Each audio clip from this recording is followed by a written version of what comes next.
કે આપણા મેર જ્ઞાતિના ભાઈઓની અંદર અને બહેનોની અંદર ખૂબ સરળતા પણ છે અને આપણા લોહીની અંદર ખુમારી પણ છે અને આપણે બધા એકબીજાના સહયોગી બનીને જો આવા આધ્યાત્મિક માર્ગ પર આપણે ચાલીએ તો ખરેખર આપણા સમાજની ઉન્નતિ માટે આપણે આ માર્ગ ઉપર ચાલવા માટે જો આપણે એક પગલું ભરશું ને તો પરમાત્મા આપણે 1000 પગલાં કદમ પર આપણે સહયોગ દેવા માટે તૈયાર છે.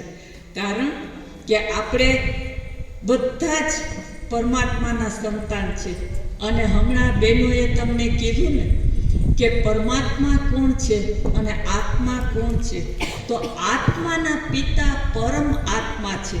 આપણે ભક્તિ કરી, સત્સંગ કરી, આપણે મંદિરોમાં ગયા, પણ ખરેખર આજે આપણે આત્માની ઓળખાણ મળી અને પરમાત્માની પણ ઓળખાણ મળી.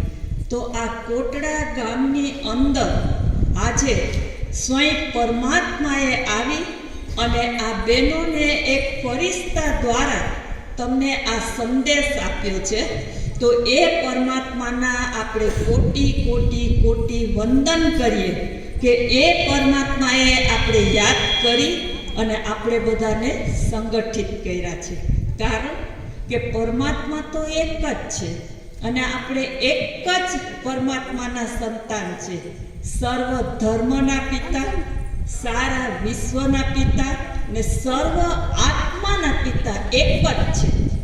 પણ એકમાંથી અત્યારે આપણે અનેક થઈ ગયા છે. આપણા ધર્મ અનેક થઈ ગયા, આપણા વિચારો અનેક થઈ ગયા. આપણે જોવા જઈએ તો નાત જાત ભાતની અંદર વધારે આપણે ખોરવાઈ ગયા છે.